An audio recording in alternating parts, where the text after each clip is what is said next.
Calreco. Audio 2096. Bonjour à toutes, bonjour à tous. Enfin, de retour pour les interviews de Calreco dans cette saison 2. Ça fait plaisir. Nous voulions revenir un peu plus tôt avec ces entretiens, mais nous avons décidé un peu au dernier moment de vous proposer la semaine dernière un épisode 0 avec un clip vidéo d'une chanson de Calreco en intro. Épisode 0 sorti donc il y a quelques jours pour démarrer cette nouvelle saison. Je vous invite d'ailleurs à regarder cette chouette vidéo musicale réalisée par Thomas Kotlarek dans laquelle on commence à dévoiler les contours esthétiques et musicaux du projet artistique Calreco. Car oui, pour ceux qui débarquent, Calreco c'est une fiction, un album musical et un spectacle en cours de création. Et donc, pour trouver l'inspiration, j'ai décidé de mettre le nez dans le réel et de partir à la rencontre de personnalités dont les propos m'intéressent, m'interpellent ou me questionnent. L'idée, c'est de construire ma pensée et un récit qui mettra en scène mon héros du futur, Calreco donc, qui vit en l'an 2096.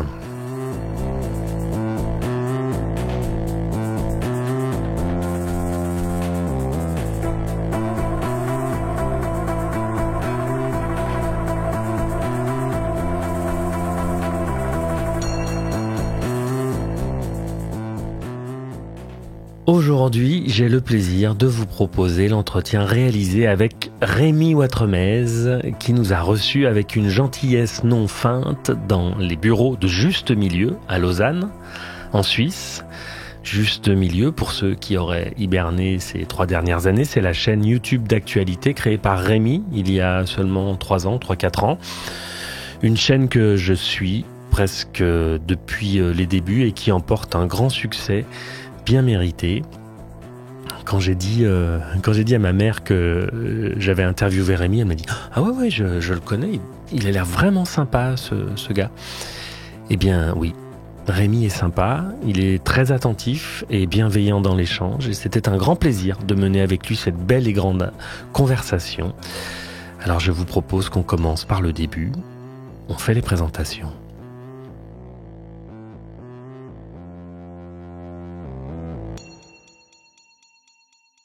Alors, Rémi Ouattremez, 29 ans, ressenti car la nature est cruelle, mais 29 ans sur les papiers. Je viens d'Avignon, je suis né à Avignon, j'ai grandi du côté de Nîmes.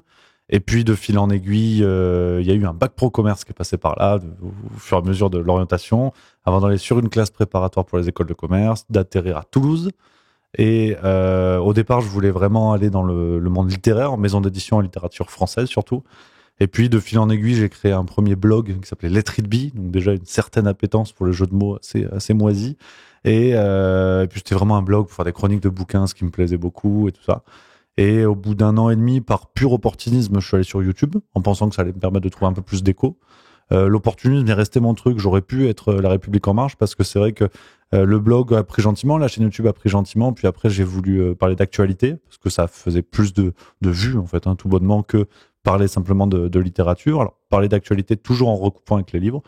Et puis, ce virage, en fait, a gentiment donné naissance à Juste Milieu en décembre 2020.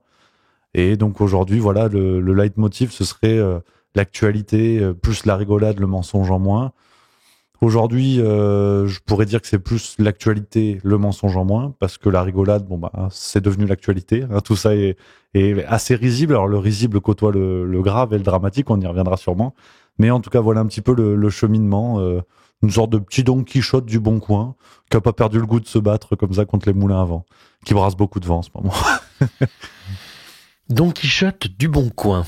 Alors Don Quichotte, c'est l'archétype de l'homme généreux et idéaliste. Alors tu es au bon endroit, Rémi, car le concept d'idéalisme me plaît bien.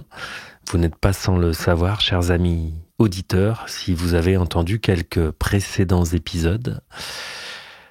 Moi, j'ai découvert Juste Milieu et l'humour de Rémi pendant la crise du Covid. C'était un espace, sa chaîne YouTube, un espace rassurant pour ceux qui, comme moi, avaient été violentés par l'entrée en vigueur du pass sanitaire Rémi délivrait une information pertinente et drôle sur la situation et ça faisait du bien. Je crois qu'on est nombreux à cette époque à avoir suivi la voie du milieu. Bah absolument, ouais, absolument. Au départ, c'était pas du tout le projet parce que la Street Bee, voilà, c'était sur mon temps libre, c'était ma passion. Juste milieu, j'ai commencé à le faire aussi sur mon temps libre. Puis à un moment donné, je me suis dit, avec effectivement le Covid, qui a été paradoxalement un accélérateur pour Juste Milieu, je pense que je fais partie des rares personnes qui ont pu en tirer du positif. C'est vrai que petit à petit, j'ai vu en fait l'audience qui avait vraiment grandi, quoi. On était à 200 000 abonnés presque en un an et demi, donc c'était complètement fou. J'avais des retours formidables de gens qui disaient, bah, rien que merci, en fait, vous nous aidez à travers cette époque-là. Alors, sans se prendre pour l'abbé Pierre ou Jean Moulin, je me suis dit, bah, si ça peut avoir un tout petit peu d'intérêt, d'utilité, et que je peux aller au bout d'une promesse presque entrepreneuriale, donc c'est-à-dire, bah, ok, on va créer un média, mais on va aller au bout de la promesse. Donc, c'est là où je me suis dit, bah, ok, faisons-le complètement. Donc, on a lancé 2 revues depuis. Juste Mensuel, qui est une revue d'actualité à notre sauce, où c'est vraiment l'équipe Juste Milieu qui travaille dessus. Et on édite également Le Banquet, qui est une revue d'idées, où tous les mois, on retrouve entre 6 et 7 intervenants qui vont de Alexis Poulain à François-Xavier de Droma Économie. On a un historien qui s'appelle Johan Soliren. On a eu Louis Fouché. Enfin, on multiplie vraiment les intervenants. Et l'idée, c'est de proposer une gymnastique pour les neurones, où on passe d'un article à un autre, d'un sujet à un autre, d'une plume à une autre, dans la même revue. Et voilà, aujourd'hui, Juste Milieu est vraiment une entreprise à part entière et aussi un projet d'un média alternatif, mais on veut s'assumer, quoi. Avec nos petits bras, on a voilà un petit côté Chili, Fidji. On est en pleine Coupe du Monde. On va prendre des impacts, mais on va quand même au match et c'est vraiment l'idée, quoi.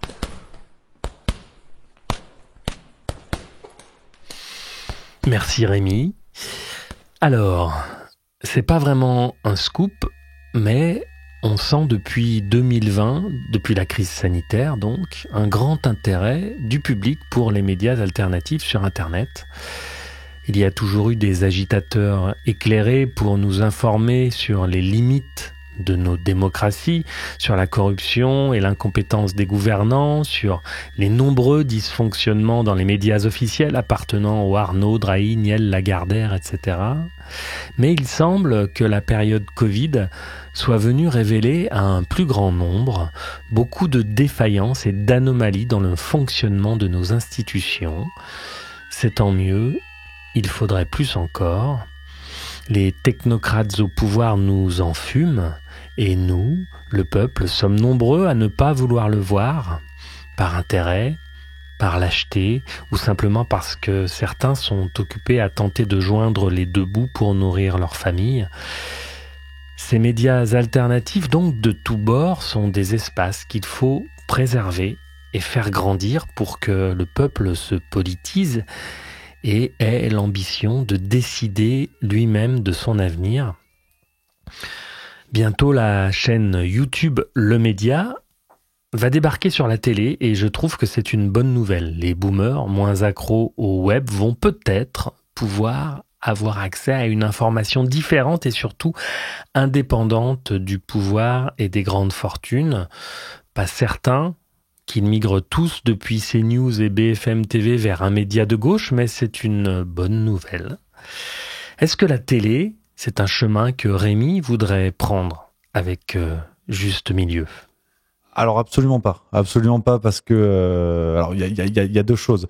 La première, c'est qu'effectivement on a assisté à un virage où la radio pirate, on va dire des années 80, où on bricolait quelque chose pour émettre sur les ondes, a complètement disparu. Et aujourd'hui, avec YouTube, on peut trouver une caisse de résonance incroyable avec un smartphone et un micro pour avoir un son à peu près propre. Donc il faut reconnaître que ce virage-là est incroyable. On en plus trouve un écho de plus en plus important parce que mine de rien, que ce soit le Covid-19, que ce soit l'Ukraine, que ce soit le réchauffement climatique, on a des questions qui s'imposent dans les débats, qu'on impose même dans les esprits, et de plus en plus de gens, sans être des complotistes, sans être des néo-nazis, sans être des pro-Poutine, de plus en plus de gens se disent, mince, quand même, il y a quelque chose qui coince, et c'est quand même bizarre qu'on tente de nous détourner de certaines formes d'informations qui ne collent pas avec les médias principaux. On va dire.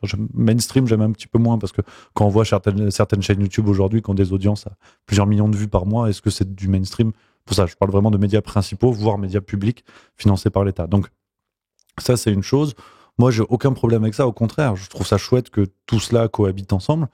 tout ce que je peux dire dans mes vidéos est sourcé et ça provient de médias classiques, de médias institutionnels. Donc, cracher dans la soupe me paraît très bizarre. Sous-entendre que tout ce qui vient des médias classiques serait forcément erroné.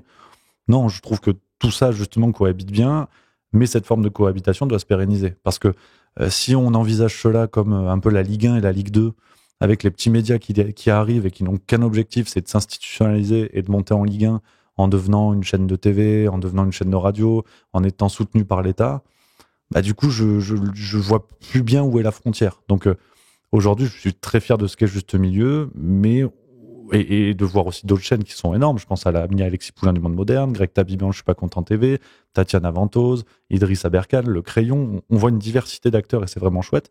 Mais on voit aussi, par exemple, Factuel, qui a été lancé par Christine Kelly et un autre journaliste de la place parisienne. Donc c'est pareil, un média qui se veut alternatif, où on peut participer, donner des sous pour soutenir et tout ça. Et on a Christine Kelly, présentatrice sur CNews, qui participe à un projet où c'est écrit en grand, là, ça y est, on peut dire des choses, c'est pas filtré, c'est pas censuré. Mais en fait, il y a un double aveu qui est terrible, c'est que vous l'êtes sur CNews, et vous êtes donc payé pour être censuré, et en plus, vous venez gratter sur un terrain qui n'est pas le vôtre, de base, qui n'est pas le vôtre. Et tout ça me fait un petit peu peur. Il y a une porosité qui est en train de s'installer, où les petits veulent devenir trop gros, où les gros veulent aller chasser les petits. Et voilà, moi je trouve que voilà, chacun de son côté du Nil et les hippopotames seront bien gardés. Ça me va bien comme ça et c'est ce qui me fait peur aujourd'hui parce que, in fine, on joue toujours avec le cerveau des gens. C'est aussi ça qui est problématique, c'est que les gros qui se prennent pour les petits veulent continuer à tromper les gens. Les petits qui se prennent pour les gros, bah, c'est une question à se poser. Est-ce qu'on est le même acteur informationnel si on commence à émettre sur la TV? Donc, qui dit, pour revenir à la question sur le média, qui dit émission en chaîne de TV classique dit moyens financiers. Alors le média peut compter sur une énorme communauté et c'est vraiment chouette, il y a une vraie vivacité. Mais si c'est pour que ça finisse comme le groupe Altis de Drahi et qu'il soit en banqueroute, ça sert à rien, c'est dommage. Donc c'est là où les plaques tectoniques bougent beaucoup en ce moment. Mais nous on est bien, en tout cas pour parler de mon petit village gaulois, on va rester peinard et tout ça ne me fait pas vraiment rêver, ça me fait peut-être même un petit peu peur. Si vous suivez Juste Milieu, vous aurez sûrement l'impression que Rémi et son équipe nous délivrent une information différente, des informations que les médias mainstream, nous on va garder ce terme, médias mainstream, ne nous donnent pas. Et pourtant, ces infos, Rémi ne les sort pas de son chapeau, il va les chercher justement dans ces grands médias. Je pense que c'est extrêmement bluffant et ça je le constate depuis le début de Juste Milieu et même avant, j'ai toujours été un passionné d'actualité donc j'ai toujours beaucoup lu les journaux et avec le Covid et l'Ukraine c'est devenu encore plus marqué, c'est que on ne peut pas accuser nos médias de mentir ou de cacher l'information. La plupart du temps, ça peut arriver bien évidemment, mais la plupart du temps, tout est sous nos yeux. Quand l'Express fait un article sur Emmanuel Macron et le compare à Jésus-Christ, l'article, c'était Emmanuel Macron, son destin, c'est d'être Bill Gates, Barack Obama ou Jésus-Christ. Alors certes, c'est une citation de quelqu'un, d'un propos rapporté dans l'article, mais c'est choisi pour être mis en titre. Quand on voit ça, c'est clair. Au moment du Covid, il suffisait de prendre quelques articles de médias différents, de les mettre côte à côte. Soit c'était de la rigolade qui émergeait, soit c'était... du coup, ça se contrebalançait. On voyait des informations qui sortaient d'un côté, d'autres informations qui sortaient de l'autre. Certains médias qui faisaient des choix de ne pas sortir d'infos ou autres. Enfin, tout est donné, en soi, tout est donné.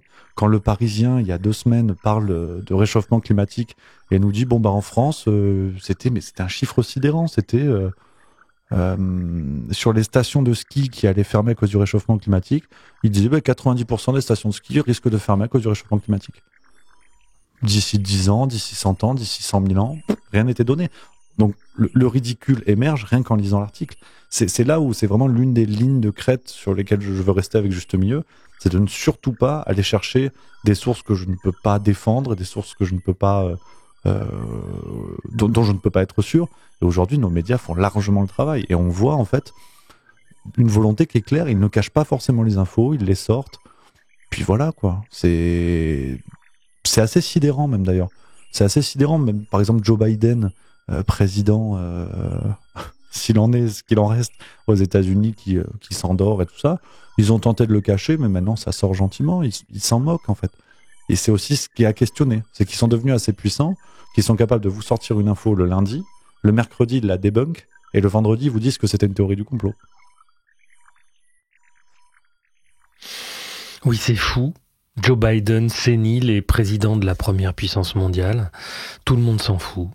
Qui dirige les États-Unis ? Pas grand monde percute. Les fact-checkers encore moins. Quelle époque, mesdames, messieurs. Je crois que c'est parce qu'on vit dans une simulation.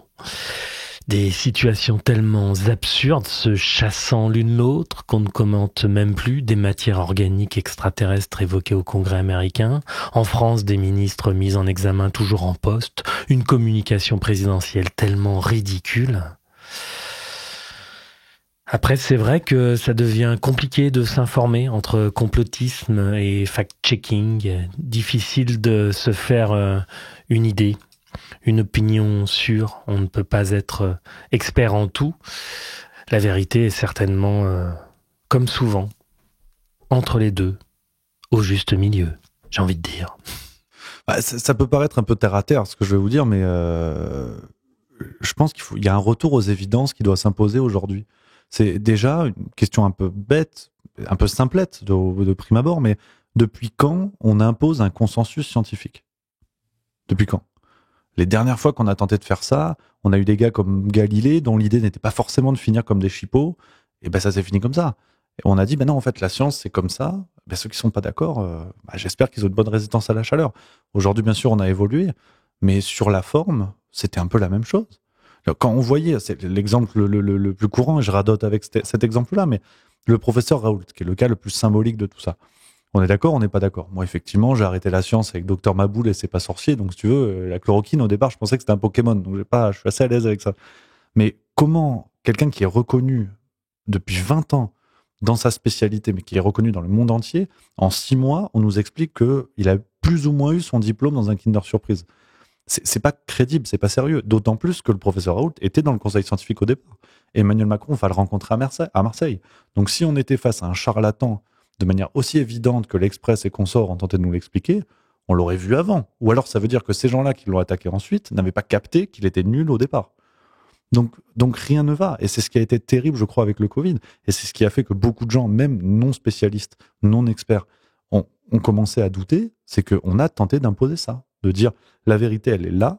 Et même des gens à qui on pourrait faire confiance parce que spécialistes, parce que experts, parce que blouse blanche, parce que ce que vous voulez, ben ces gens-là, en fait, ils pourraient avoir raison, vous avez raison, mais en fait, non.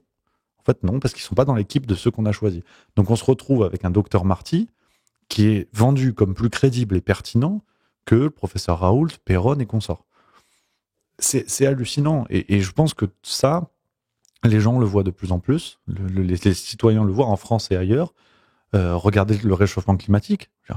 Loin de moi l'idée, si vous voulez, de dire le GIEC sont nuls ou quoi, parce que sinon je serais contradictoire à ce que je vous dis avant, mais pourquoi on a la même chose, c'est-à-dire le GIEC c'est oui, et des experts et des spécialistes de la question qui ont les mêmes formations et les mêmes diplômes, faut faire le tri. Il y en a un aux États-Unis, alors il a un nom à rallonge, je me rappelle plus, qui a sorti un bouquin qui avait énormément dérangé.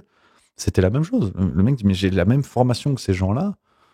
Je vous dis ça, vous êtes d'accord, vous n'êtes pas d'accord. On voit de plus en plus comme ça de têtes qui émergent, et c'est toujours la même logique. C'est eux, ils ont raison, eux, non. La guerre en Ukraine, c'était pareil. Les généraux de plateau qu'on a vus, on voit en plus des gens qui ont des... Enfin, il y a encore la question des liens d'intérêt, c'est encore autre chose, mais je crois que pour revenir à la question, je pense qu'il y a vraiment un retour aux évidences qui s'impose aujourd'hui. Et l'idée même, en fait, d'experts me dérange.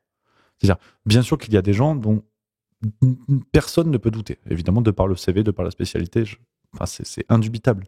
Mais en revanche, ces gens-là doivent justement débattre pour faire émerger des idées, pas pour imposer un consensus.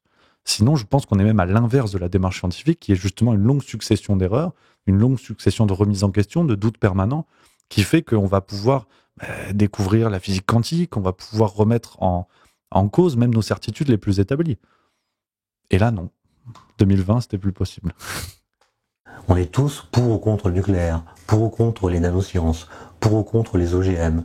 Mais qui d'entre nous est capable de dire ce qu'on met vraiment dans un réacteur nucléaire, ce qu'est une réaction de fission, comment ça fonctionne, qu'implique E égale MC2, qu'est-ce que c'est qu'une cellule souche, un OGM? Personne. L'ultra-crépidarianisme est un mot savant pour dire que souvent on parle avec assurance de choses que nous ne connaissons pas, et c'est dérivé d'une locution latine qui est sutor ne supra crepidam, qui veut dire en gros que le cordonnier ne doit pas parler au-delà de la chaussure. Moi, j'ai noté cette tendance-là au tout début de l'épidémie. Je rentrais du Chili et en arrivant en France, alors que le confinement avait commencé depuis quelques jours, je voyais des tweets écrits par des personnalités politiques, parfois de très haut rang, qui commençaient par « je ne suis pas médecin, mais je pense », etc. Et après cette déclaration honnête d'incompétence, s'ensuivaient des injonctions sur ce qu'il fallait faire ou penser à propos de tel ou tel traitement au tout début de l'épidémie. Et ça m'avait étonné qu'on puisse avoir autant d'assurance alors même qu'on vient de déclarer qu'on est incompétent.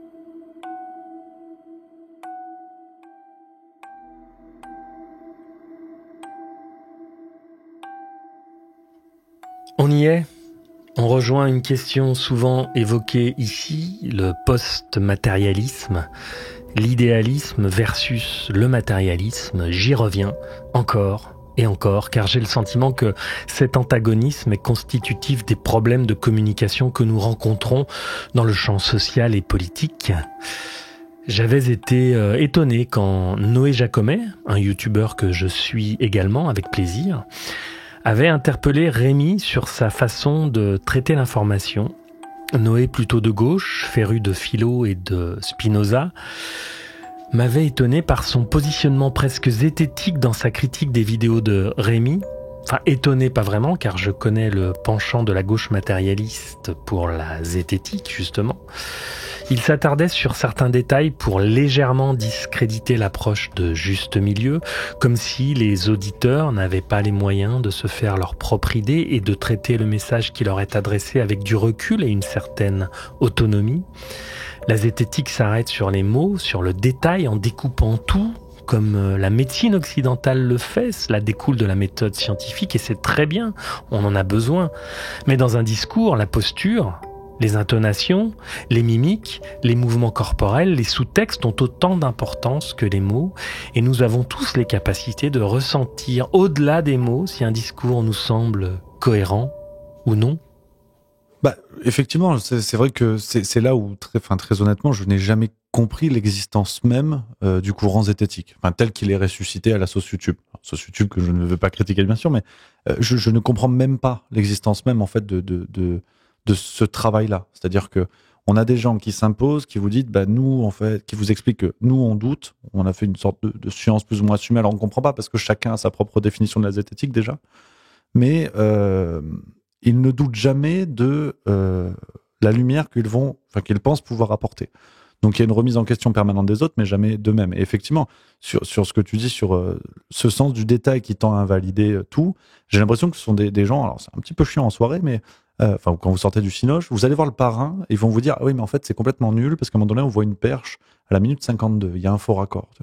Oui, mais attends, mon gars, quand même, le parrain, ouais, mais non. En fait, non. Donc j'ai l'impression que c'est un petit peu ça. C'est le refus de la grande tendance et la recherche d'un détail pour incriminer tout le reste. Sauf que, je l'avais dit à l'ami Noé Jacomet que je salue, et les autres, je pense qu'on peut aussi faire ça et regarder ça dans leur travail, c'est que si un jour ils se fact-checkent eux-mêmes, ils peuvent faire les mêmes contenus. Ils peuvent faire les mêmes critiques, ils peuvent émettre les mêmes doutes, ils peuvent se faire les mêmes reproches. Donc, au risque d'être un peu vulgaire, on a quand même là atteint une capacité à sodomiser les diptères qui a été rarement observée, je trouve. Après, moi, sur l'aspect plus philosophique par rapport à tout ça, je suis à la croisée des chemins entre deux penseurs assez tendres qui sont Marx et Nietzsche.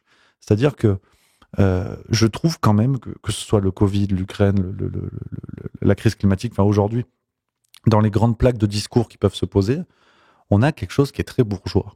Je trouve franchement que si on regarde comment ça peut être résumé par moment, Raoult, il a les cheveux longs, il a des bagues. Ouais, effectivement, des antivax, c'est forcément des espèces de gros bœufs qui manifestent en gilet jaune derrière Florent Philippot, et on en fait souvent des présentations pas très agréables. Alors, parfois, ils manifestent à Paris, donc ils n'ont pas que du mauvais, tu vois. Mais c'est forcément du provincial de la France périphérique, cher à Christophe Guilluy.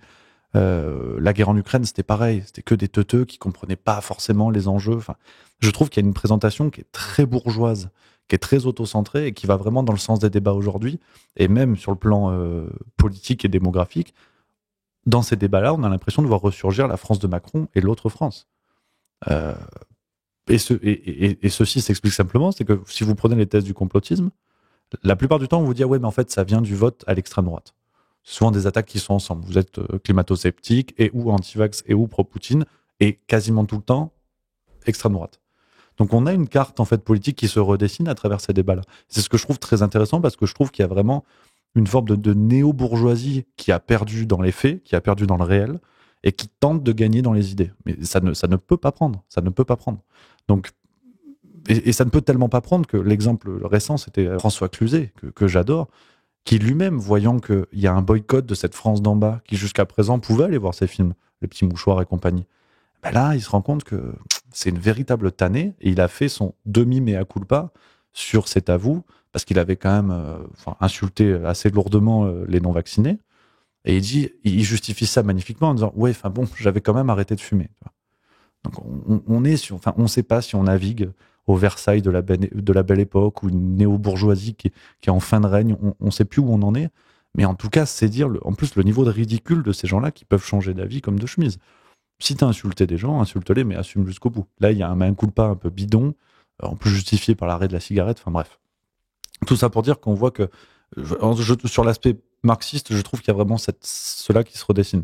Et sur l'aspect plus du côté de Nietzsche, je crois franchement qu'on continue à évoluer avec... c'est la phrase de Céline que j'aime bien, la vérité est une lanterne qui n'éclaire que celui qui la porte. Et on retrouve un peu de Nietzsche là-dedans, c'est-à-dire... finalement, voir la vérité comme un étendard qui va être donné à ceux qui dominent et qui vont eux-mêmes choisir la couleur de l'étendard. C'est-à-dire, ça va être le christianisme qui va expliquer être faible, c'est être fort. On va insérer ces idées-là dans les esprits. Et au fond, quand on accepte l'idée que de toute façon, on a une vérité qui est jamais définitivement accessible et que souvent ceux qui s'en prévalent sont ceux qui dominent, ça renverse complètement la table. Et aujourd'hui, je crois aussi que on a ces deux choses qui s'imbriquent, l'aspect marxiste et l'aspect nietzschéen. On voit qu'au fond, qui avait raison au moment du Covid, c'est toujours la ligne que j'ai défendue. Quand on parlait de confinement, ceux qui disaient ça va marcher, ceux qui disaient ça va pas marcher, scientifiquement avec exactement les mêmes éléments. Donc on a juste deux blocs qui s'opposent et c'est le plus fort qui va gagner. Et on l'a vu à la télévision, c'est ce qu'on disait tout à l'heure. Pourquoi on a cru le docteur Marty plus que le professeur Raoult? Au fond, tout ça n'était qu'une agora médiatique dans laquelle on a décidé de mettre un gladiateur plus en avant et de mettre le pouce en haut pour le sauvegarder.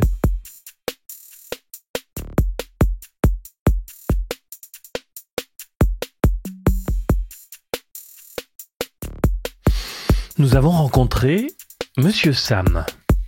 Il y a quelques mois, fervent promoteur de la pensée critique et de la zététique sur YouTube, interview que vous pouvez retrouver sur notre chaîne et sur les plateformes de stream.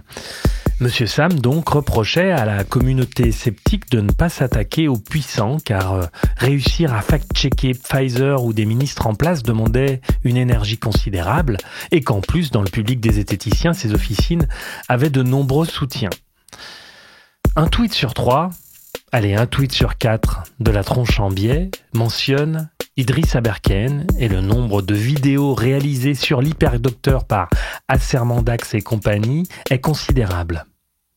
Parce que c'est ce qu'attend le public de la tronche en biais, et taper sur Aberken, c'est rémunérateur. C'est un fait. C'est difficile d'être objectif lorsqu'on dépend de ses followers, il faut garder une honnêteté intellectuelle à toute épreuve et c'est un travail à plein temps. Comment Rémi deal-t-il avec cette obligation de résultat ? Bien sûr, ça je pense que là aussi c'est un pari à assumer. Ce qu'on disait tout à l'heure, c'est que quand je parlais de médias institutionnalisés, il y a aussi cette logique de qui détient et qui finance. Donc, médias publics, c'est l'État. Donc, on ne peut pas leur reprocher du coup de servir la ligne gouvernementale, parce qu'il n'y a pas qu'en Russie qu'on fait ça. Et après, c'est médias privés, avec tout ce que ça peut comporter. Donc on voit aujourd'hui Libération, qui avait reçu 14 ou 15 millions d'euros par Daniel Kretinsky, ce grand mania, ce grand milliardaire tchèque dont personne ne connaît l'origine de la fortune, qui arrive en France, qui achète les joyaux de la couronne, et notamment bon nombre de médias. Il y a Elle, il y a Marianne, il y a Libération, il y a une participation, enfin bref. Donc voilà un peu le paysage pour les médias institutionnalisés, avec juste milieu ce qu'on essaie de faire, et aujourd'hui j'en suis particulièrement fier, et je m'en cache pas du tout, au contraire. On doit gagner de l'argent, on veut gagner de l'argent pour financer et continuer à étendre notre média et à créer un vrai média. Donc aujourd'hui, on a ces deux revues. Donc on est vraiment, vraiment très content. On a des milliers d'abonnés à ces revues. C'est vraiment ça qui est le socle financier de Juste Milieu. On a la chaîne YouTube qui est plus la vitrine en termes d'audience. Alors, il y a une monétisation, mais qui, avec une entreprise à 3, ne suffirait pas. On a la chance que des gens nous fassent confiance, nous soutiennent. Donc, c'est le pari que je fais. Je veux pas être dépendant d'actionnaires privés et je veux pas être dépendant de formes de financement peut-être moins pérennes comme les cagnottes ou les choses comme ça qui permettent de compter sur le soutien des gens et c'est formidable et tant mieux que plein de médias puissent fonctionner grâce à ça, mais c'est vrai que c'est plus incertain. Si votre cagnotte marche pas, vous pouvez pas le faire toutes les 3 semaines non plus, donc voilà, avec Juste Milieu, j'essaie de pérenniser cette aventure le plus possible.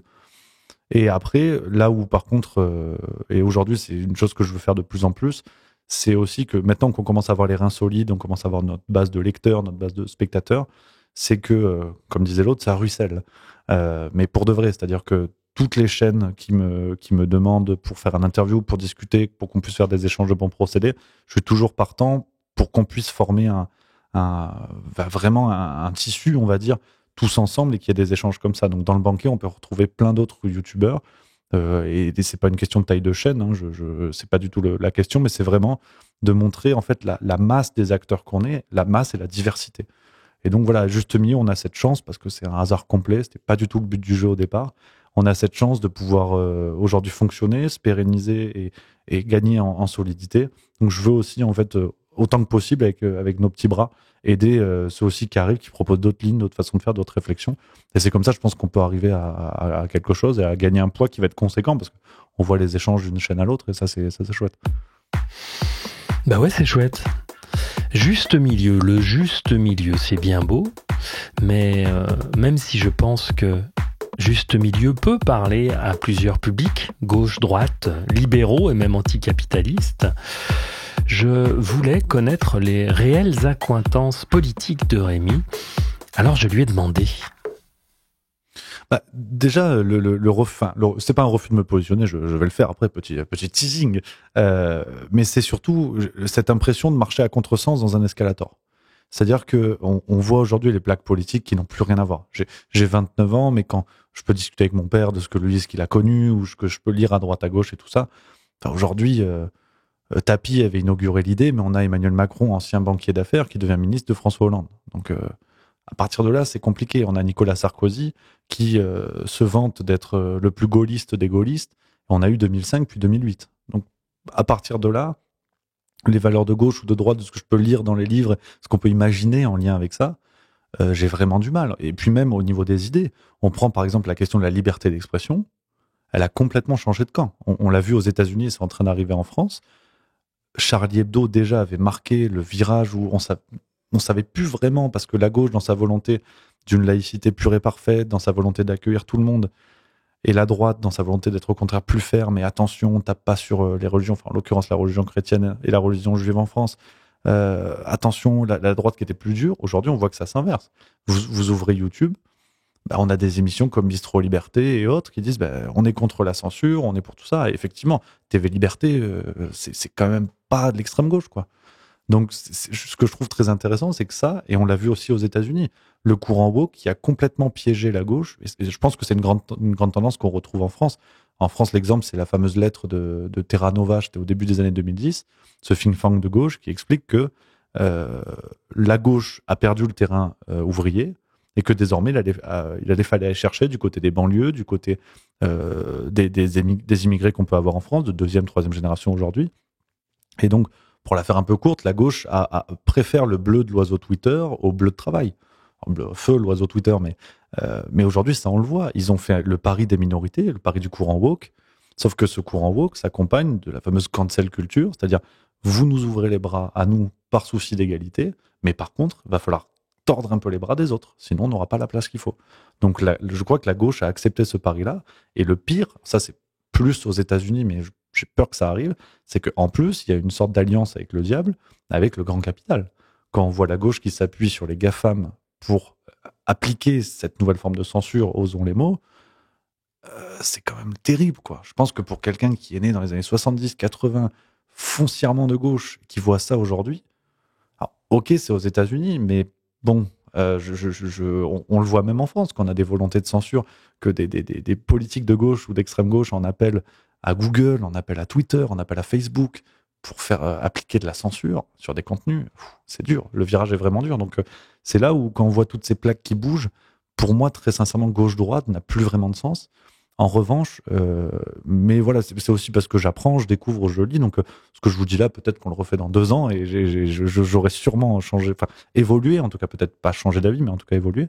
Aujourd'hui, la ligne politique qui m'intéresse le plus, c'est la ligne souverainiste. C'est-à-dire, quand on voit, par exemple, l'histoire de l'Union européenne, c'est un sujet qui me passionne depuis des années quasiment. Depuis en fait la Seconde Guerre mondiale, le projet américain de Lamgott, De Gaulle qui se bat contre ce qu'il appelle lui-même une seconde occupation après les nazis, donc c'est quand même très lourd. De Gaulle qui lui-même a refusé de se rendre aux célébrations des 20 ans du débarquement. Enfin, cette histoire est complètement dingue. Je ne veux pas être trop long là-dessus, mais c'est vraiment passionnant. Et on avait en vérité les prémices de ce qu'est l'Union européenne aujourd'hui, c'est-à-dire un vassal assumé de l'Union européenne. Un vassal des États-Unis, pardon, désolé. Oui, un vassal des États-Unis et donc de l'OTAN par ricochet, pardon. Et donc on voit tout ça qui se multiplie. Et pour moi, l'urgence, elle est là, parce que politiquement et de tous bords, de Mélenchon à Marine Le Pen, on a des gens qui se positionnent sur des sujets sur lesquels ils n'auront jamais de prise. C'est comme si moi, je vous expliquais comment il fallait faire pour avoir des beaux abdos. Et malheureusement, le réel se rappelle à vous. Et en vérité, que ce soit Mélenchon ou Marine Le Pen, quand ils disent, alors Le Pen qui veut faire par exemple un référendum sur l'immigration, mais la dernière fois qu'on a fait un référendum en France, tout le monde s'en rappelle du résultat. Et Mélenchon, c'est la même chose. Quand il dit, on veut, c'est Manuel Bompard qui disait ce week-end, on veut régulariser tous les sans-papiers. Mais en fait, vous allez faire ce que l'Union européenne vous dit. Là, on va avoir bientôt en débat, d'ici la fin de l'année, début 2024, le projet de loi de financement, des finances publiques. Mais tout ça est une feuille de route exigée par l'Union européenne pour verser les aides du plan de relance. C'est même Libération qui l'a dit il n'y a pas longtemps. Ce qui était, il y a encore quelques mois, une sorte de théorie du complot un peu fumeuse. Donc c'est clair. Vous pouvez annoncer tout ce que vous voulez, mais vous n'allez rien faire. C'est-à-dire, votre référendum sur l'immigration, quel que soit le bord qui le propose et quel que soit le résultat, si l'Union européenne vous dit ouais, alors là, par contre, si vous pouvez le faire, hein, ok, écoutez votre peuple. Par contre, on va vous couper les crédits. Ah ouais, bon le peuple, il va aller se faire voir, pour être poli. Donc c'est là où cette question souverainiste m'intéresse, parce qu'elle dépasse ce clivage gauche-droite qui, en plus, n'a plus de sens et contribue à flouter un jeu politique qui est déjà très compliqué à décortiquer. Et par contre, quand on commence à dire, voilà, est-ce que la France peut rester forte face à ces exigences, je vais y arriver, qui la dépassent et qui ne sont pas décidées par des gens qui veulent l'intérêt du peuple français, ce qui est valable pour l'Italie, l'Allemagne, l'Espagne, enfin, tous les pays de l'UE. À partir de là, on a un discours que je trouve très intéressant. Et quand on accepte ça, quand on fait le pas de dire on veut une France forte, sans forcément rester dans l'Union européenne, ça c'est encore un autre débat. Mais après, on peut revenir à un jeu politique déjà un petit peu plus clair, où de gauche, de droite, on peut faire un programme de gauche, de droite, d'extrême gauche, d'extrême droite, et l'appliquer. Parce qu'avoir un programme, c'est bien, mais l'appliquer, c'est quand même mieux. Madame la Présidente de la Commission européenne, vous avez exprimé avec vraiment grande éloquence tout votre mépris pour la classe travailleuse en Europe aujourd'hui. Je sais que vous gagnez 30 000 euros par mois, mais est-ce que vous savez qu'aujourd'hui en Europe, 30% des gens doivent sauter un repas parce qu'ils n'ont pas l'argent pour 3 repas par jour? Est-ce que vous savez que 46% des Européens ont peur de hausser le chauffage et ne le font pas, restent dans le froid? Que 100 millions d'Européens risquent la pauvreté? Et qu'est-ce qui est votre bilan à vous? Est-ce que vous avez bloqué les factures d'énergie? Non. Est-ce que vous avez taxé les millionnaires? Non. Est-ce que vous avez taclé les surprofits des multinationales énergétiques, pharmaceutiques, militaires? Non. Et que faites-vous aujourd'hui donc? Aujourd'hui, vous inondez, vous garantissez des milliards d'euros au secteur militaire, aux multinationales de l'armement, tandis qu'aux travailleurs, vous proposez le retour du pacte budgétaire, le retour de l'austérité. Madame von der Leyen, cette Europe, votre Europe, ne sera jamais la nôtre. On vous combattra, vous et votre coalition. C'est certain, il pourrait y avoir autant de propositions politiques que d'individus. Je me sens très proche, moi, des valeurs portées par l'extrême gauche.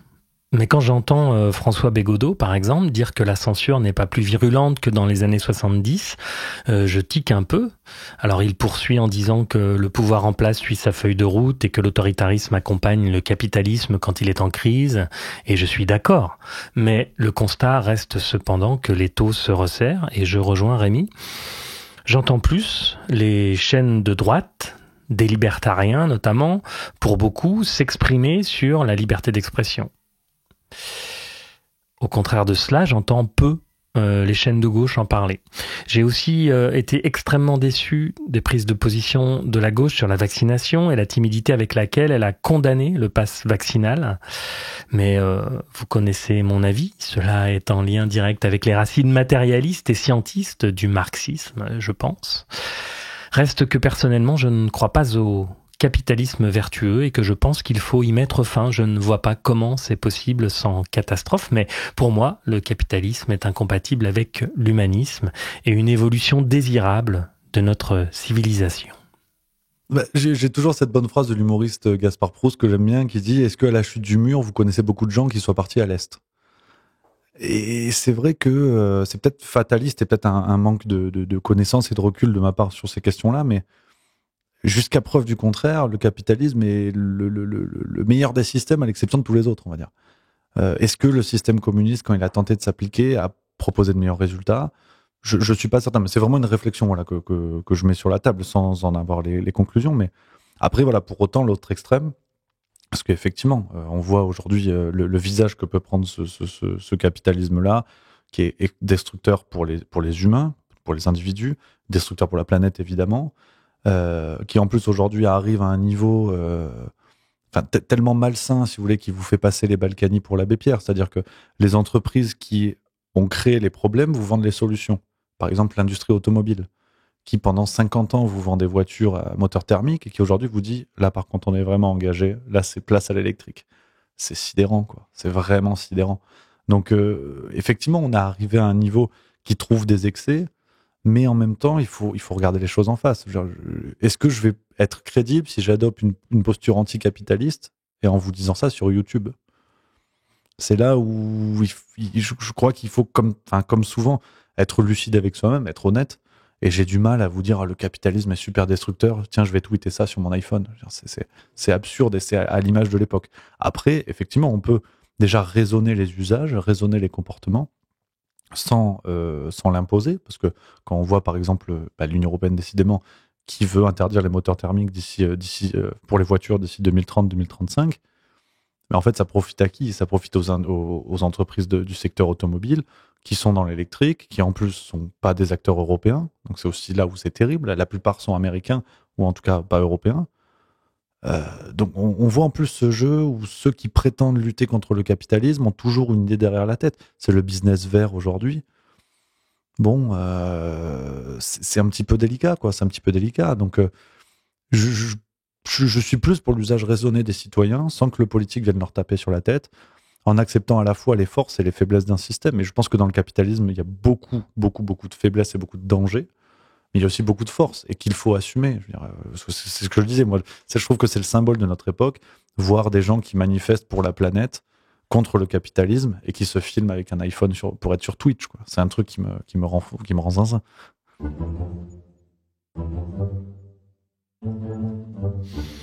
Oui, alors concernant l'absurdité qui consiste à être sur YouTube ou Twitch ou posséder un iPhone et être anticapitaliste, je te renvoie, Rémi, si tu m'écoutes, je l'espère, à une excellente analyse de Frédéric Lordon au Mardi de l'Essec, une vidéo qui est disponible sur YouTube dans laquelle il pose un argument tout à fait convaincant. En substance, il explique que la métaphysique néolibérale fait peser sur les individus séparément la charge de changer le système et que les individus sont plongés dans les structures de l'économie capitaliste, malgré tout, et qu'ils ne peuvent à eux seuls renverser le dit capitalisme. C'est très bien dit, avec beaucoup d'humour et des exemples très drôles, comme Frédéric Lordon sait le faire, et je mettrai le lien en description. Par ailleurs, je vais faire appel à un autre intellectuel dont j'aime beaucoup le positionnement politique. Il s'agit d'Étienne Chouard, pour qui la politique, justement, part de la base. Des prises de décision devraient se faire au niveau communal, puis régional, pour certaines, et puis ensuite au niveau fédéral. Il l'évoque dans l'entretien que nous avons fait ensemble, allez y jeter une oreille. Une démocratie ancrée dans les préoccupations des citoyens au plus près de leur lieu de vie. Est-ce possible ? Ça n'est pas l'horizon promis, en tout cas par le capitalisme transhumaniste qui se met en place. Absolument, c'est aujourd'hui la crainte numéro 1. Après, Tout à l'heure, je parlais du retour aux évidences, et je pense que ça passe aussi par là. Et je rejoins la vision, par exemple, d'un Louis Fouché que vous avez reçu aussi, et Étienne Chouard, évidemment, qui sont tous les deux des personnes admirables.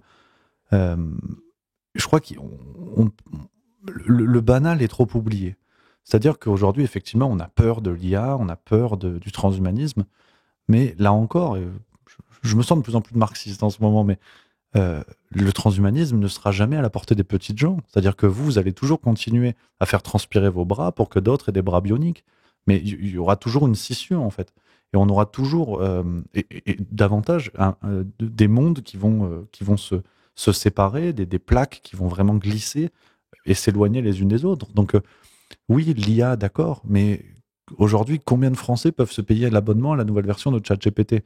Alors, effectivement, dire ça peut être empreint de naïveté, parce que on parle aussi de destruction d'emplois, que tout ça va engendrer tout ça, bien évidemment.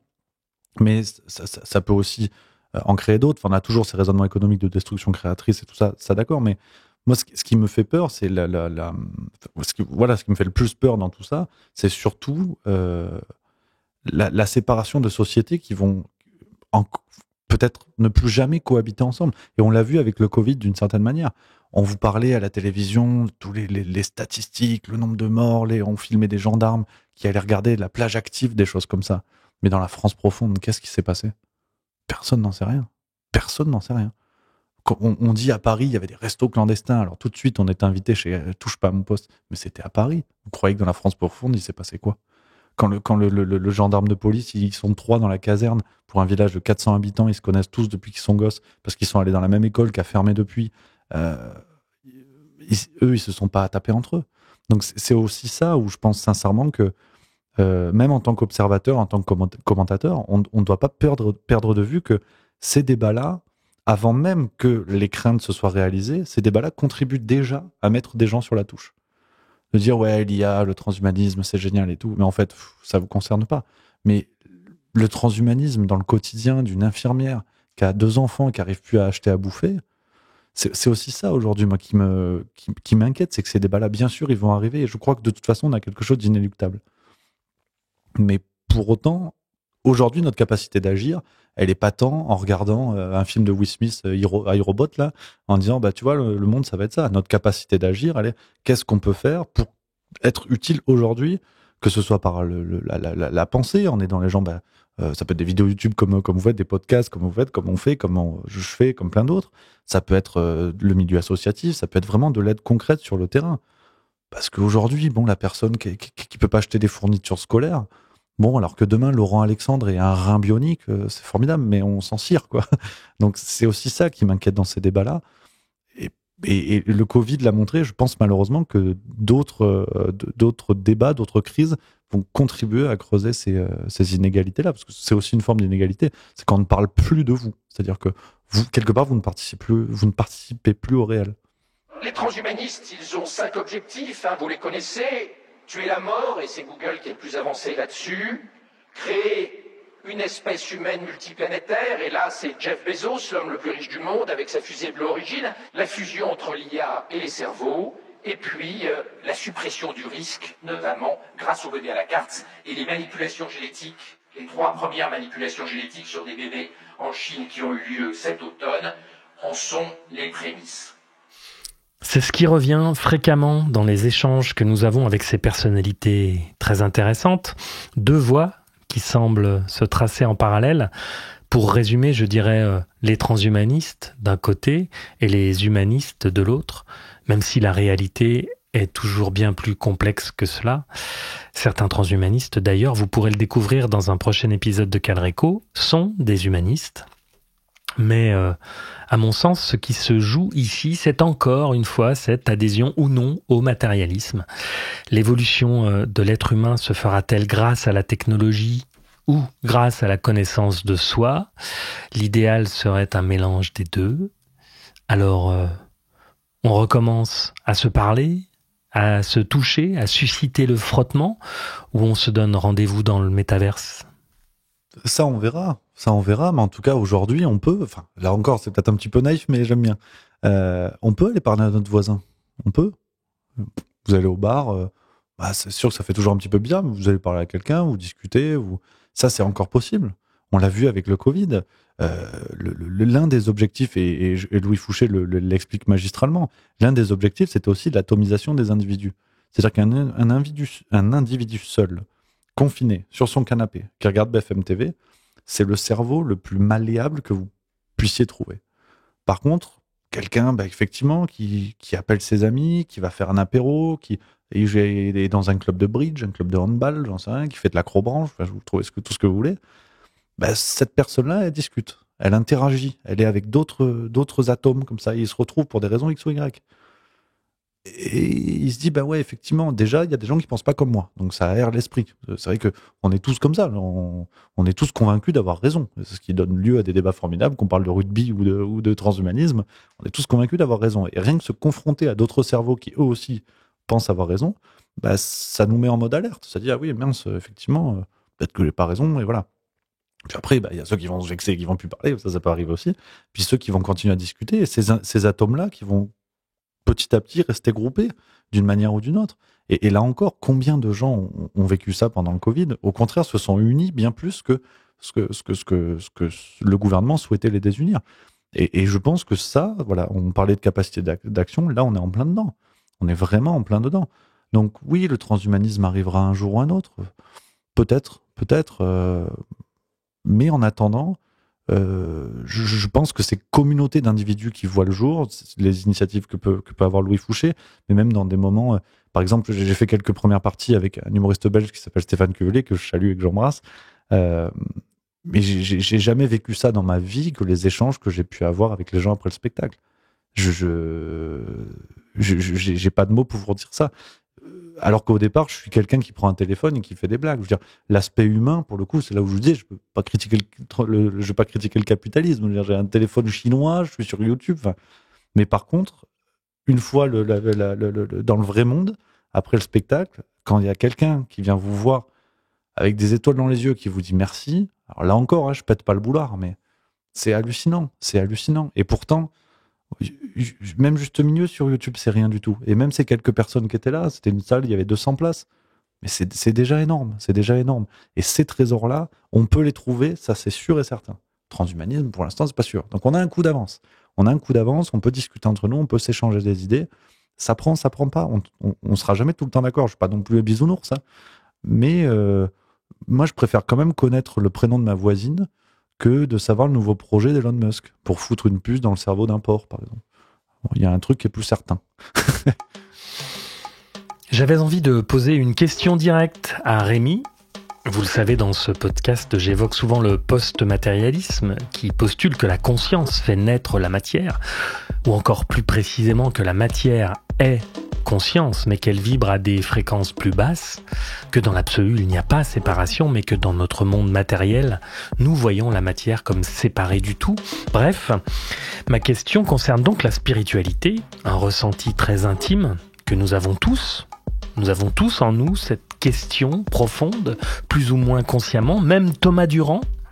Je suppose que s'il accepte l'introspection, s'il se confronte à sa propre mort, évidemment que la question spirituelle va se présenter à lui. Comment y répondrait-il ? Mais ce n'est pas à Thomas Durand que je pose cette question, c'est à Rémi. La spiritualité et toi ? Point d'interrogation. Je me laisse admirer sur ces questions-là. Je n'ai pas de religion spécifique. Mais on peut tous le constater dans nos vies. Il y a quand même des choses où on se dit c'est pas fait par hasard. C'est trop bien fait pour être fait par hasard. Dieu ne joue pas au dé, disait Einstein. Alors, sans me comparer, hein, bien évidemment, mais je suis complètement d'accord. J'ai eu quelques petits moments comme ça dans ma vie où je me suis dit mince, il y a quelque chose, quoi. Il y a quelque chose. Alors, est-ce qu'on doit parler de destinée ? Est-ce qu'on doit parler d'un dieu là-haut qui fait les réglages comme un David Guetta de l'univers ? Je saurais pas vous dire. J'ai pas de croyance spécifique, mais j'aime me laisser impressionner par ça et par moments me dire ouais, effectivement, il y a quelque chose qui a contribué à que ça se passe comme ça. Dans les drames comme dans les bons côtés, hein, même dans les drames comme on traverse tous dans nos vies. Ça m'est arrivé aussi de me dire bah ouais, mais bon, de toute façon, peut-être là où je suis un peu plus stoïcien aussi, c'est de dire de toute façon, t'as pas de capacité d'action sur ça. Donc, on traverse tous des drames comme ça, où on se dit, notre seule possibilité, c'est d'accepter qu'on n'en a aucune, quoi. Et voilà, c'est une sorte de gros mélange qu'il y a dans ma tête qui me plaît bien, mais peut-être qu'un jour, sur ces questions-là aussi, je ferme aucune porte. Peut-être qu'un jour, comme ça peut arriver à beaucoup, je me laisserai frapper comme ça par une croyance spécifique. Je suis très intéressé, admiratif de ces questions-là, sans pour l'instant avoir choisi mon équipe, on va dire. Ok, d'accord. Alors on va pas s'arrêter en si bon chemin. Poursuivons. Le tabou de la mort dans notre société, la connaissance de soi, le but ultime du philosophe, faire la paix avec sa propre finitude, sont des questions qui t'intéressent, Rémi? Beaucoup, et d'autant plus à une époque où je pense que il y a une déréalisation de l'individu qui est terrible. On prend tout ce qui se passe, notamment sur les réseaux sociaux. C'est-à-dire que petit à petit, on sort en fait l'être du corps avec des notions où tout va toujours vers le haut. Aujourd'hui, c'est plus le cas, mais on avait l'oiseau de Twitter, vous prenez le cloud, c'est-à-dire que vos photos, vos souvenirs, des vidéos avec vos amis, vous le mettez dans le cloud, vous le mettez dans les nuages. Vous allez sur Facebook, c'est le livre des faces, il y a un truc un peu, le livre des visages, un peu spirituel, un petit peu bizarre. Instagram, qui est la sauvegarde comme ça de l'instant. Donc on a des individus qui finalement pensent n'avoir jamais été aussi proches d'autres individus, alors que les temps de consommation d'écran explosent et que on va vers, effectivement, ça, le casque de réalité virtuelle, qui est peut-être le plus avancé, on va dire, dans ces projets-là. Et donc, effectivement, je crois qu'on a des individus qui sont atomisés, on le disait tout à l'heure, et qui sont complètement déréalisés. Alors, on peut parler des jeux vidéo, c'est quand même un grand débat. Je suis pas certain que toute la violence de la société vienne des jeux vidéo, parce que sinon, on aurait des millions de Mbappé en France à force de jouer à FIFA, à la PlayStation. Donc, je suis pas certain de ça, mais on a quand même, voilà, une sortie une sortie du réel avec des individus qui sont mis sous perfusion, et ça, on le constate de plus en plus avec des perfusions monétaires. C'est pas encore en place, mais le revenu universel, par exemple, contribue à cela. C'est-à-dire, vous dites aux gens, restez chez vous tout à fait tranquillement, l'argent va tomber, vous ne ferez rien, vous n'aurez aucun rapport au travail, qui est quand même un élément central de la vie d'un homme, avec un H majuscule, et d'ailleurs de la vie d'un humain, que ce soit le travail d'une femme enceinte qui va donner la vie, ou le travail d'un individu tout au long de sa vie pour ramener pitance et salaire à la maison. Donc on a cette perfusion-là. On a la perfusion spirituelle, où effectivement aujourd'hui, la croyance, c'est un peu la honte, quoi. C'est un peu désuet, c'est un petit peu poussiéreux. Quand on a des rapports à la croyance en France, par exemple, c'est parce qu'on a 3 prêtres qui feront un album où ils chantent les Daft Punk. C'est sympa, mais ça devient un petit peu ridicule, quoi. Donc la croyance, c'est un petit peu la honte, c'est pas très bien, puis ça fait peur, avec des histoires aujourd'hui qu'on peut voir de terrorisme, de guerre à travers le monde, où c'est à la fois désuet, en plus ça fait peur. Et on a des perfusions chimiques. On voit l'arrivée, l'autorisation progressive de drogue dans la société. Là aussi, c'est un gros débat. Alors effectivement, Woodstock, Bob Marley, c'est sympa. Mais quand on commence à parler de cocaïne, quand on commence à parler d'héroïne, au-delà, en dehors du cadre médical, hein, j'entends, vraiment, on commence gentiment à parler de ça. Là, vous avez, en plus sans mauvais jeu de mots, un cocktail explosif. Vous avez un individu seul chez lui, avec un casque de réalité virtuelle, qui n'a plus besoin de travailler et qui est sous substance. Est-ce que Dieu peut encore quelque chose pour cet individu-là ? Je suis pas certain. Et la mort elle-même ne peut plus rien pour cet individu-là. Parce que la mort, il l'a vécu 15 fois par jour s'il joue à Call of Duty dans son casque de réalité virtuelle. Et il peut aller même jusqu'à confondre. Aujourd'hui, on a même des études qui l'évoquent, qu'il y ait une inversion en fait entre réalité et virtuel et monde virtuel. Donc à partir de là, même la mort, si vous voulez, ça devient une donnée, quoi. Et je pense que ce projet-là, c'est cette construction de l'individu moderne, trop moderne. Je vais pas parler de plan, parce que sinon on va faire rugir nos amis fact-checkers, mais il faut quand même le considérer. Il faut considérer une école économique qui s'appelle le malthusianisme, fondée par Thomas de Malthus, je crois que c'était au 19e siècle, ou fin 18e, qui évoque le fait que de toute façon, la croissance est limitée à la démographie. C'est que vous ne pourrez jamais avoir une croissance suffisante si votre démographie n'est pas maîtrisée. Donc, on me l'a enseigné à l'école. Hein. C'est enseigné à l'école, vous allez en école de commerce, vous allez au lycée, c'est enseigné. Et aujourd'hui, quand vous évoquez la piste du maintien de la démographie, donc de fait, il n'y a pas que la Chine, par exemple, qui fait la politique de l'enfant unique. Hein. Quand vous évoquez cette nécessité de maîtriser votre démographie, ce qui peut aller jusqu'à des solutions terribles, hein, ça on vous dit non, mais c'est du complotisme, c'est pas possible. Mais aujourd'hui, on court à quoi si vous faites émerger cet individu moderne, trop moderne, sous perfusion, et pour qui, au fond, la mort, c'est vraiment une question que je pose. Peut-être que c'est excessif, et là, il faudrait voir avec des psychologues, des gens beaucoup plus qualifiés que moi, bien sûr, mais est-ce qu'au bout d'un moment, on peut même assister à une déréalisation de la mort? C'est-à-dire des gens qui vont dire, bah oui, je vais mourir, oui. Oui, je suis allé acheter du pain ce matin, je vais mourir ce soir. C'est une vraie question, par contre, qui aujourd'hui me fait vraiment peur sur la société. Parce qu'on a eu des gens, j'étais un peu long, pardon, pour finir, on a vu des gens qui se sont fait vacciner pour aller au restaurant. Donc, est-ce que demain, la mort sera si grave que ça? Ça, je sais pas. Doucement, nous cheminons vers 2096, l'année durant laquelle Calreco et une équipe de scientifiques du futur ont réussi à nous faire parvenir des informations. Aujourd'hui, en 2023, nous les avons reçues, ces informations. Elles sont constituées de contenus audio, des podcasts du futur que nous avons récupérés sur le dark web, Stéphane et moi, et nous avons décidé de vous les livrer dans la partie fiction de ces enregistrements, mais c'est pas pour maintenant. Et avant l'inévitable question, 2096 donc, j'ai demandé à Rémi quelle solution il imaginerait pour un futur désirable. Je ne crois pas du tout en l'homme providentiel, alors là encore avec un H majuscule. Donc on l'a vu par exemple en 2022, c'était Éric Zemmour qu'on présente comme c'était le candidat de la France périphérique, et en fait vous creusez 3 minutes et derrière c'est Bolloré. On avait une dynamique de candidature qui était celle de Macron en 2017. Sarah Knafo, principale conseillère de Zemmour, avait reconnu qu'elle avait utilisé les Macron Leaks qui avaient été révélés par Wikileaks, qui étaient des centaines de milliers d'échanges de mails entre Macron et son équipe, où on voyait vraiment la stratégie. Zemmour, c'est exactement pareil, avec en plus le mensonge de jouer pour les classes populaires, donc ça, je trouve ça peut-être encore plus malsain, mais bon, c'est autre chose. Donc je ne crois pas là-dessus. Non, ce qu'il faudrait changer, là encore, c'est toujours mon optimisme BA, mais ce qu'il faudrait changer, c'est ce qu'on peut changer. C'est-à-dire que non, Macron ne va pas démissionner demain, c'est pas possible. Non, à l'Assemblée nationale, je ne crois pas une seule seconde qu'ils aillent jusqu'à le destituer.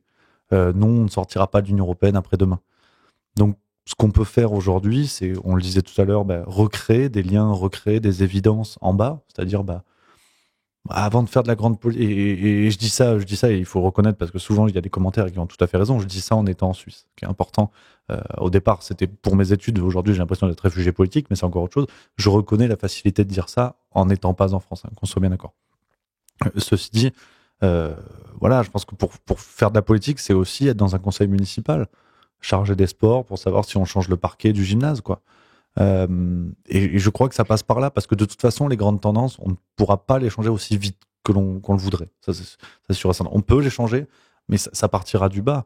Ça partira de maires, de préfets, de conseillers départementaux qui diront non, on n'applique pas la loi. On n'applique pas la loi. On veut pas. Dans ma mairie, dans mon département, dans ma région, on fera pas comme ça. Et petit à petit, ça va infuser. Je crois que c'est déjà en train d'infuser. Alors, là, on est sur l'aspect politique, le millefeuille français, mais même parmi les citoyens, combien de gens qui, au départ, ont dit ouais, putain, la pandémie, il faut faire le vaccin et tout ça, machin, et à raison ou pas, c'est pas un jugement moral, hein, je m'en moque, mais. Et qui aujourd'hui se disent mais attends, j'ai fait 3 doses, maintenant il faudrait 4. On les voit quand même autour de nous, les gens qui ont des soucis de santé, qui étaient en pleine forme. Je ne dis pas que c'est à cause du vaccin ou pas, là encore, mais. On ne peut pas non plus nier les évidences, quoi. Il faut recréer de l'évidence et ne pas nier celles qui sont sous nos yeux. Et donc, je pense que cet équilibre-là, pour moi, peut faire avancer les choses. Et ce qu'il faudrait changer, c'est déjà ça, en fait. C'est déjà ça. Qu'on recrée de l'évidence entre nous, revenir aux bases, donc parler à son voisin, pourquoi pas s'intéresser à l'actu, forcément, sur nos médias en premier, évidemment, mais s'intéresser aux choses qu'on a envie de critiquer. C'est avant tout ça, quoi. Quand vous avez envie de défoncer une personnalité politique, lisez son nouveau bouquin, par exemple, pour savoir à quel point c'est nul, à quel point c'est creux. Quand là, aujourd'hui, par exemple, Édouard Philippe, on nous le remet, vous allez sur Wikipédia, vous regardez sa fiche Wikipédia et vous voyez les affaires dans lesquelles il a été. C'est pas compliqué, c'est Wikipédia, il n'y a pas de problème, quoi. Puis après, vous pouvez creuser à droite, à gauche. Alors, avec un travail, on est là pour aider nos spectateurs, aider nos copains pour faire ce travail-là de recherche, d'acquisition de connaissances. Mais c'est aussi à chaque individu, par moment, de dire, ok, ça, j'ai envie de critiquer, je vais y aller. Ça, on peut le changer. Ça, on peut vraiment le changer. Je pense que ça fera une différence énorme parce que le désintérêt est l'un des piliers du système qui est en train de s'installer. Emmanuel Macron peut être réélu 15 fois avec autant d'abstention. Et si c'est pas Macron, ce sera Édouard Philippe, ce sera Gabriel Attal, ce sera Brigitte Macron, peut-être même. Avec 50% d'abstention, mais vous faites passer qui vous voulez. Donc c'est aussi ça. Si les gens se réintéressent et vont aux urnes avec un candidat qui sortira un jour du lot, c'est sûr et certain. On l'a vu en Espagne, on l'a vu en Italie. Un jour, ça va partir en cacahuète. Avec peut-être le pari que Coluche aurait pu réussir. Parce que je crois que tout ça ne tient à rien. C'est la farce tranquille, j'aime bien le mot, mais c'est une farce tranquille. Tout ça ne tient à rien. Quand vous voyez un Gérald Darmanin qui va à Nîmes après un drame terrible d'un jeune de 10 ans qui prend une balle perdue, qui explique non mais c'est la faute des consommateurs, alors que 3 mois avant, le Parisien faisait la une en disant oh, pauvre Pierre Palmade, il est encore retombé dans la drogue. Mais c'est une farce. C'est une farce. Et on a une capacité d'action là-dessus. C'est pas fini.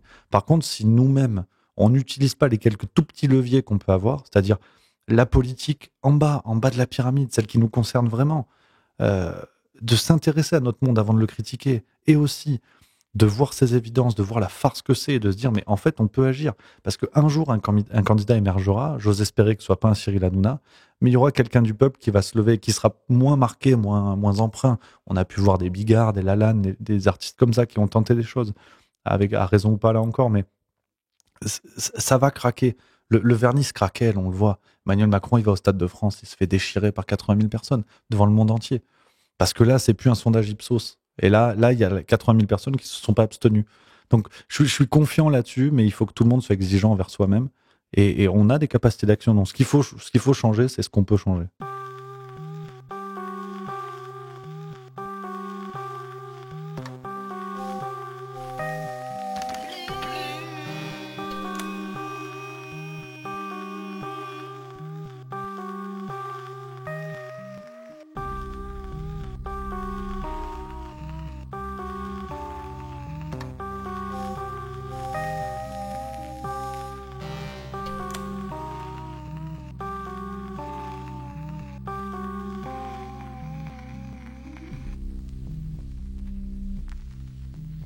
Ok, cette fois j'y vais. 2096 donc, Rémi, nous sommes en 2096. Comment est-ce que le monde a évolué sur le plan écologique, politique, social, artistique, scientifique? Comment est-ce que l'on vit dans 70 ans?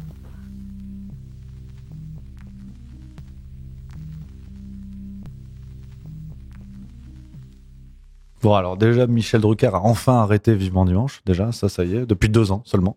Mais les instances supranationales existent toujours, mais avec des collèges de citoyens qui ont été imposés. Il n'y a plus de dirigeants par pays. Les citoyens ont réussi à s'emparer de leurs questions avec des instances supranationales qui continuent d'exister. Donc je pense à l'Union européenne, le pouvoir aux États-Unis.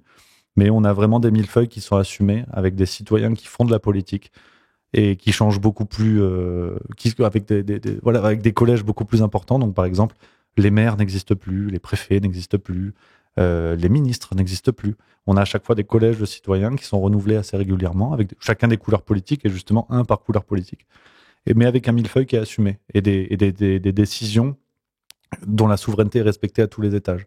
C'est-à-dire que le collège de citoyens régional peut proposer des idées, parce qu'il est en contact direct avec les maires. Les maires peuvent dire oui ou non. Pareil au niveau des régions, pareil au niveau des pays-régions, et au niveau de l'Union européenne aussi. On a accepté l'idée qu'un Espagnol n'était pas un Allemand, qu'un Français n'était pas un Croate, et que pourtant on pouvait fonctionner ensemble économiquement, que ça avait du sens, que ça avait du poids. Et ça, parce que les collèges de citoyens tout en haut, européens et américains, ont décidé que il y en a qui étaient européens, il y en a qui étaient américains. On continue à faire des affaires, on continue à faire du business, mais les Européens ne sont plus les laquais des Américains. Et on est aussi dans un monde où l'Afrique aussi fonctionne de la même manière, avec de vraies instances, là aussi avec un collège citoyen. On a du supranational, mais ça y est, on a vraiment le peuple qui a pris qui a pris la pleine qui a pris la politique en main pour de vrai. Et donc tout ça a presque refondé l'édifice des connaissances, comme disait l'autre. Et donc là, on a une philosophie qui a complètement changé, qui a complètement évolué.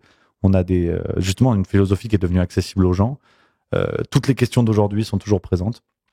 l'écologie par exemple, mais ne sont plus décidées par des gens qui, au fond, s'en foutent en fait et défendent des deals qui ne les concernent pas vraiment.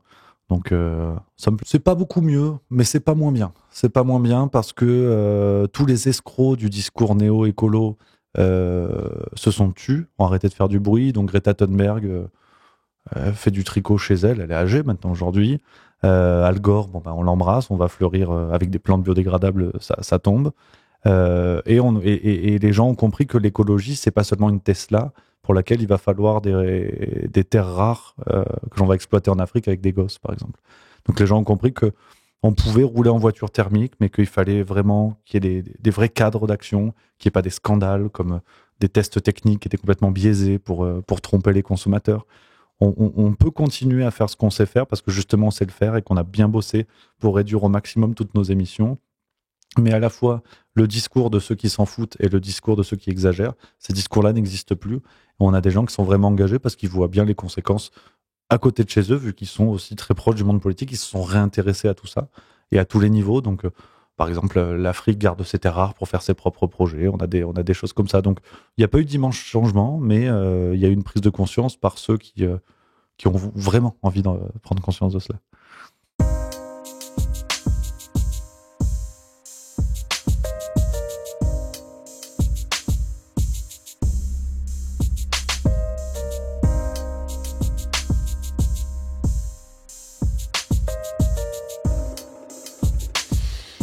Eh bien, on va finir là-dessus. Merci à Rémi pour cet accueil chaleureux et généreux, un très chouette moment en sa compagnie à Lausanne. On va donc s'arrêter ici, même si on a échangé un petit peu plus longtemps. Comme à l'habitude, on sortira sur Patreon la suite de notre discussion avec Monsieur Juste Milieu. Nous avons choisi de ne pas monétiser nos contenus parce que dans notre idéal, nous ne souhaitons pas être dépendants des plateformes ou des annonceurs pour financer notre projet. Alors c'est pas évident de garder cette ligne et peut-être que nous finirons par craquer, rien n'est exclu, mais pour le moment notre choix est de tenir cette indépendance en comptant sur votre accompagnement pour grandir et continuer à proposer du contenu que nous espérons de qualité. Nos seules sources de revenus sont donc vos dons. Si vous voulez faire un pas de plus avec nous, rejoignez-nous sur Patreon, que nous avons bien l'intention de développer. Nous aimerions faire de ce lieu un endroit de rencontre et de discussion, avec bien sûr du contenu supplémentaire et inédit. Le lien est dans la description. Et vous pouvez nous soutenir aussi via PayPal, ponctuellement. Et bien sûr, ce qui nous aide beaucoup, ce sont vos partages, vos commentaires, vos likes sur YouTube, TikTok, Insta, où vous pouvez nous rejoindre. On se retrouve bientôt, donc. Et d'ici là, respire, reste conscient et surtout, n'oublie jamais que tu vas mourir.